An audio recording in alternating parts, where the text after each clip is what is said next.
And welcome back to the final part of the last Right Stuff of the week with our expert analyst, Davina Mackail, and she's waiting here to help you lot discover the meaning of your dreams. And, well, let's run through. So, what are the more common dreams that people might have? We've talked about the suffocation, the scary ones. The top 10 ones, or, well, top 5, is always teeth falling out, flying dreams, being naked in public, something to do with toilets and bathrooms, and trapped, chased, falling, that kind of thing. So those they tend to be... Most people have probably had one of those dreams or recurring dreams of those in their lives. Yeah, I can relate to falling. And then on the periphery, you have these sort of quite bizarre, but there's obviously shared experiences. These odder dreams, the sort of suffocation or feeling pinned down. Well, that's a particular condition, which is quite scary. Sometimes, because when we're actually in the dream part of sleep, we're paralysed. So I know you were going to tell us about... Well, yeah, we'll get on to that in a moment, and this is part of that. So sometimes that mechanism in the body gets a little bit confused. So you think you're awake, but you're actually asleep, and the paralysis is still there. So you literally want to kind of scream out, and you feel there's these strange oppressive shapes coming in, but it's actually because the paralysis stops you moving. And it's a terrifying thing because people can't move. I bet it is. But it's actually the one thing that once you kind of even hearing this can actually, in the dream, because you have this strange lucidity around it, that you can actually think, oh, it's OK, and you relax. And it happens more when people are very stressed, which I think maybe there'd be more occasions of it available at the moment. OK. 0207 173 5555. That's the number to dial if you'd like a word about recurring dreams, nightmares, bizarre dreams, even sexy dreams. Dreams of being chased, falling, flying, maybe dreaming about being unfaithful. I don't know. 0207 173 5555 is the number. You must dial quickly because we get loads of calls for Davina. And as we just heard, something like 65% of our dreams are about negative subjects. Why is that? Well, think about it.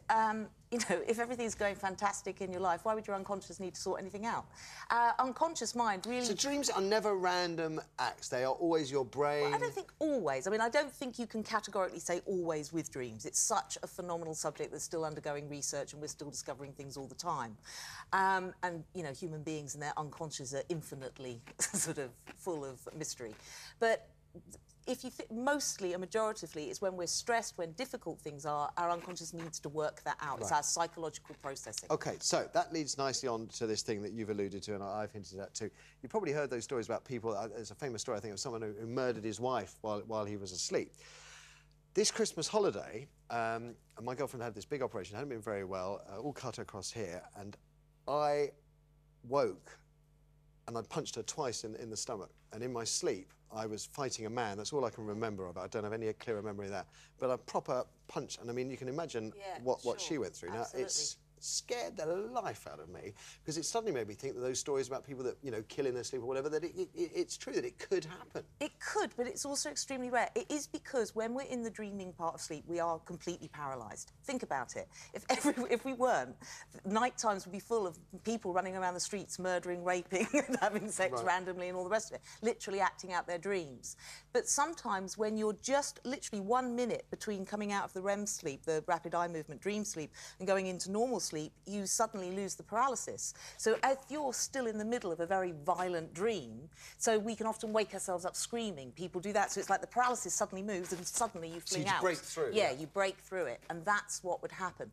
But obviously somebody that would go as far as murdering someone, then they have a sleep they have a sleep disorder function that is actually stopping that. And people that have brainstem injuries have to be restrained sometimes at night if that particular part of the brain has been stopped, because they will act out their dreams. So honestly, it put the fear of God into me. There was a French scientist did this great experiment with cats where he severed the nerves that related to this paralysis. Only a Frenchman would do that. You realise that, don't you? No other nation. And so then they put them in the sleep lab, and when these cats were dreaming, they would wake up and start prowling around and pouncing on imaginary prey and killing and eating it. And they even put real food there, and they weren't tempted at all. They only wanted the imaginary. Yeah.